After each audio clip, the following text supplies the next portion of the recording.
Segment 3, Gold and Black Live, and our show just got upgraded a little bit. Now, that's not a slam on Mike DeCourcy or Brian Newbert or Tom Diener, but we've got Craig Terrill joining us. And Craig, a longtime friend of the show, but if you're a Purdue football aficionado, you knew how good this guy was back in Purdue's Rose Bowl team, which was his freshman year, all Big Ten level player, played 7 years for the Seattle Seahawks as well.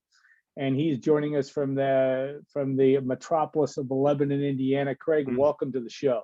It's good to be here. Always good to see you, see Brian, see all of my Boilermakers. So I appreciate you having me. Well, I say this every time because Craig was our phenomenal intern. We've had some student athletes as interns over the year, but we had a lot of fun working with Craig in the summers when he had time to do so way back in the day. Now, Craig has 3 kids and he's been busy with them. We'll get into that. I wanted to ask a little bit because it's such a topical time of year, NFL playoffs. You obviously know enough to at least know the teams, and you played in the league. You understand what it's like to be in this league. What's your impression now as we go into week 2? We've had the wild card weekend. Anybody that you see that just stands out as somebody that is you really are watching out for the Super Bowl this year as these playoffs progress? There's always the teams that get on a roll right at the end of the season, and you kind of see them coming. And then this first wild card weekend, wasn't super exciting. It was kind of a lot of blowouts. Yeah. But man, the Buffalo Bills, for some reason, just have that feeling of a team that is, they slumped kind of mid-year. I think the Colts beat them mid-year, and there was a lot of question marks around the Bills and the way they played in that first playoff game. And if you're looking for a fan base that is hungry for a Super Bowl appearance, Super Bowl win, they don't want appearances anymore. Yeah, they had those 4 in a row, right? But man, I know they have the task of going to Arrowhead to face the Chiefs, but their Josh Allen, their quarterback, is playing lights out, and they're just kind of a team that looks like they're built for the playoffs. So beyond that, I'd say, boy, you can't really look at Tom Brady and say that he doesn't have a chance to win a Super Bowl, because no doubt he's Tom Brady. What is there an advantage to somebody? And I don't even know enough in your experience of if you played in wild card games. Now the format was different back in the day, but can there be a little bit of an advantage for those wild card teams to do what you just said, get on a roll? Yeah, you got to play on the road predominantly, but is there an advantage of developing some momentum in the playoffs, do you think? You have a little bit of that swagger of man, we barely got in. People aren't counting us in, so if you can, buy into that as a team and just play every game, all the the Green Bay and Titans, they have the week off, they have everything going for them, and they're at home and their fan base is expecting to win. So if you're rolling in there as the lowest seed and nobody's counting you as a team that can make a run, then sure, I mean that's a great opportunity as a team to pull one over and go win a big one on the road. And then sure, that's the cool thing about the playoffs. You just have to win 1-2 games, and then you're in the mix of possibly going to the Super Bowl. Yeah.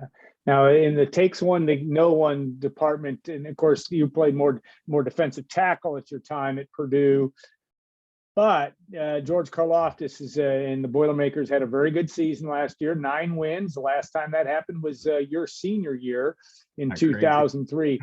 Yeah, give me a little bit of what evaluation on George and what you see out of him. I think a lot of people see a lot of really good things. He's a guy with a high motor. Absolutely. I mean, he's built to be a professional football defensive end. He's got the strength. He's not just a speed rusher, but he's got all the abilities of a speed rusher, which, is a hard body archetype to find. A guy who can hold up to a big offensive tackle in the run game, play a double team against a tight end and a tackle, and also then you keep him on the field on third down, right? Usually you have your guys that will come in there and be your tough run stoppers. And with his size also, I think he can move down inside in a pass rush situation in the NFL where you can put him in a 3 technique and pass rush on a guard. So just a great build. Reminds me a lot of Kerrigan and the way that he played and his style, and just He just looks like he's full go every play, which is the way the game is meant to be played. Yeah, and the way that number 92 for Purdue played, 93 in the NFL, 92 for Purdue, but he was an every down type of guy from that redshirt freshman year on for the Boilermakers. All right, you've had that.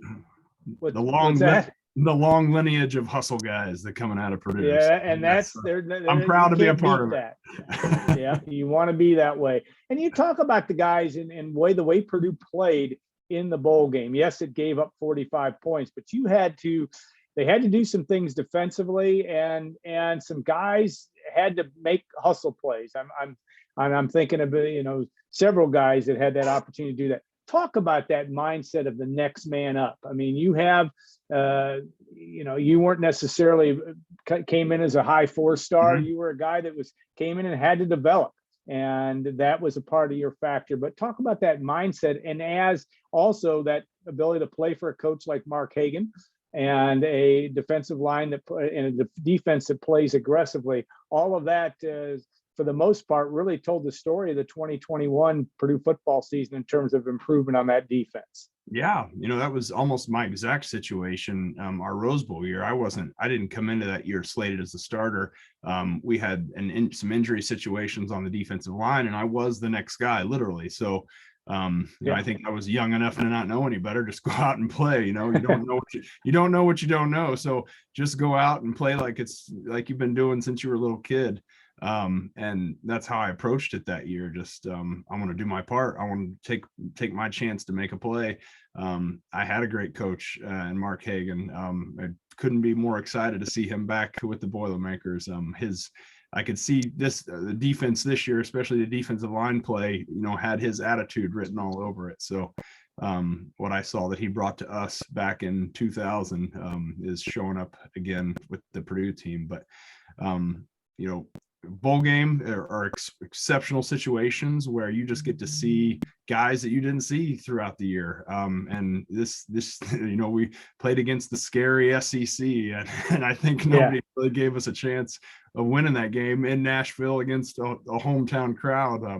And man, those guys answered the bell. They lined up. I didn't see them flinch once. It was back and forth game. It was probably the most entertaining bowl game of the whole bowl season. So I was excited for the team, excited for the coaching staff, and it's cool to have a win like that and to see the legacy that it passes down through the younger guys, that they're coming up now. I think that was huge to me when I showed up to Purdue. It was Drew, it was Matt Light, it was all these Aiken, it was Matt, and all these veteran guys that I looked around and said, this is the way it's done. Okay. I don't need to figure it out. The blueprint's already there. So I think a bowl win like that can show those younger guys, hey, we belong here. Like, we should be doing this every season. Yeah, that is a mindset that I think Jeff Brom would like to get. He's going to have to make some changes or hire some new guys on his defensive staff. Mark Hagan, though, tell us about what it was like to play from a fiery guy, but a technique guy, a guy that expected you to be in the right position. But what was that like? What was he like as a coach? And what did you see this year in terms of improvement? Not necessarily on the George Karlaftis of the world, but just the way that line got better and was able to be able to provide a big enough force to be effective this year. I broke up again. Were you asking me about Mark's? Well, Mark, just on the specifics of playing for Mark Hagan and what that's like, in terms of what he brings to the table and how he is really a force as a defensive coach. Yeah. Well, first, an outstanding recruiter, a guy that a straight shooter. I think in the world of recruiting high school athletes, it's pretty easy. You can see through a coach pretty quick if they're not a genuine person, they're not a genuine coach, and he's as straight shooter as you can get. So I think, number one, what an asset that he is to the team for that part. From a coaching standpoint, it's just here's the level, get here. Like, there's no other choice. We are going to be an exceptional defensive line. we are going to run to the ball every single time. Laziness, taking plays off, lack of film study. It doesn't even come to the equation. That's just the way I think he operates, his personal life, his daily life, Yeah. and then his coaching life as well. So, he's one of the biggest reasons that I made it in the NFL, was able to be drafted in the NFL, was because of his coaching. Yeah. When you look at that and look ahead, this program isn't really going to have an interesting opportunity next year. 9-4, you finish this season. You've got a lot of momentum. You have a quarterback returning. Yes, he was a former walk-on, but he's been an amazing story. Talk about that and expectations. You guys dealt with it a lot, especially after getting to the Rose Bowl. And then I know that Joe Tiller talked about the term manage expectations in 2002, a year that didn't go as well, with a lot of tough losses, and 3, where you had a chance to win the Big Ten championship. But from a mindset of a player, what do you need to do to now, because people are going to be not overlooking Purdue next year with who the Boilermakers have returning. Yeah. Confidence is such a big part of this game. You saw, confident football players leaving the field down there in Nashville. So carrying that into the off season, that, the schedule that it looks this year, I know I'm not going to make the mistake of saying you have a favorable schedule, because it's football, right? Anything can happen, yeah. But you're rolling into this season with confidence. You're rolling into the off season and the conditioning program and the weightlifting. And if there's a buzz within your core group of guys on your team that are saying, like, in the same way, like, hey, we just won a huge game on a national stage. That could be the future of our program. That could be what we're building, the legacy that we leave behind, kind of the way we felt through our years, and from, the late 1990s through the 2000s of this is the legacy we're leaving for the younger guys coming in here to keep it going. So it dipped for a while for Purdue, and it's building back again. So just, I think we're on the right side of the Big Ten to be in the mix every single season. Yeah, it's going to be an interesting storyline to watch as we head towards 2022, or the 2022 season. All right, over your left shoulder is a guitar, and I have to ask you about where you are with your music and where that's been. Obviously, you've been very accomplished in that area, and it's a big part of your life, but you also have 3 school-age children at home, which is a challenge in its own right. Tell me about what's going on in Craig Terrill's musical career. They love me to be the accompaniment anymore. They don't love me as the lead singer anymore. They have certainly taken the role. I got 3 daughters aging from 13 down to 7, and it's cool. They are all musical, and I love it. They all play instruments. They all love to sing. So they let me sit in. They'll let me sit in the background and add a little bit of guitar in here or there. But anytime I want to step up and play a song, they might give me 1, maybe 2, and then they push me back into the back of the band and tell me just to go back to doing my job. So, but music has always paralleled my football life, and it's therapeutic. It's a good release for me. So, I enjoy seeing them kind of taking the leap right around ages that I kind of got into it. So it's a cool experience for me. Yeah. Now, so you've schooled them on the best of Bruce Springsteen and some other of your favorites that you were able to cover over years and bring to the table. They know all about that now. They do. And, actually today, Mellencamp comes out with an album with Springsteen as a collaborator. So I have to get them caught up. Worlds are colliding here in my musical world. So I got to get them schooled up on those songs quickly. Yeah, no doubt.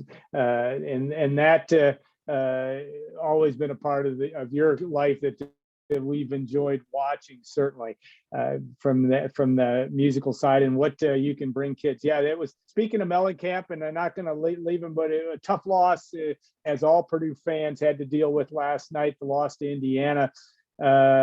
You've watched team dynamics. You've lived through experiences like that where you didn't bring your A game and you got beat. You miss free throws. Just talk about that from a student athlete perspective.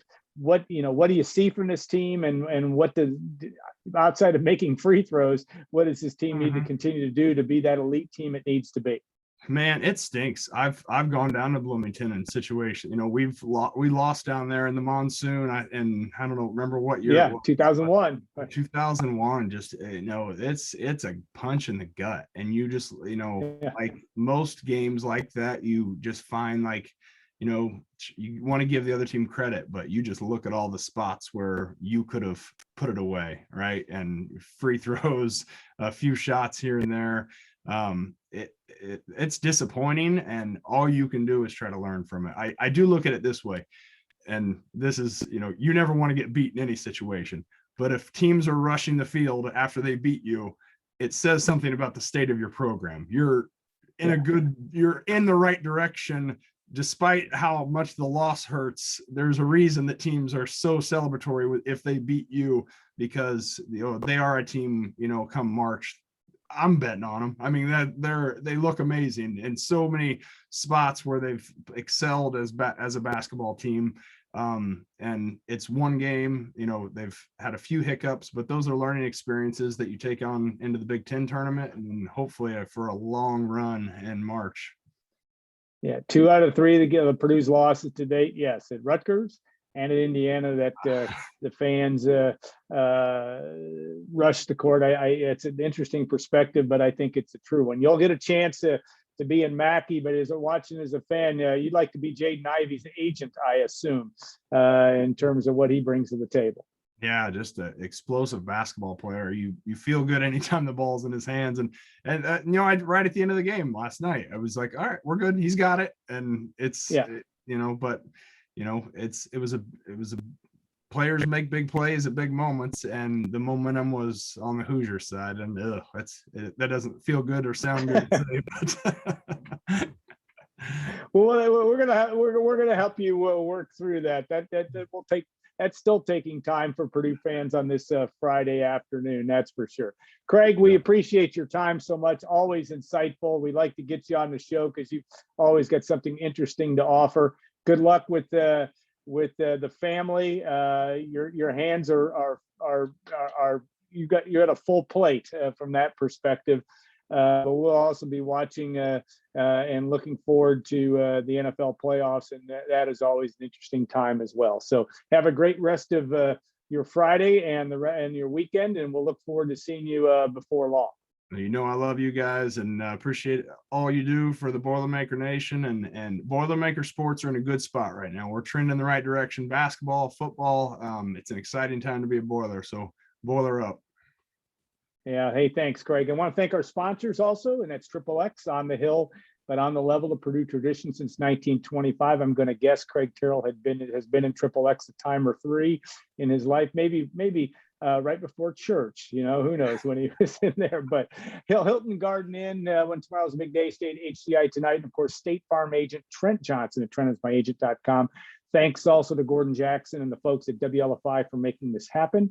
We'll be back next week after another late night Thursday game, Purdue and Iowa. Next week, we'll try to get Brian Newbert to give us his words of wisdom after a late night as well. But the Boilermakers is never, as you know, in Big Ten football, Craig, and in Big Ten basketball, there's never a night off. You got to be ready to play. Purdue will have to be ready to play on Sunday when they play Northwestern as well. So have a great weekend, all. Thanks to you all for watching and listening, and we'll look forward to our January 28th version of Golden Black Live next week.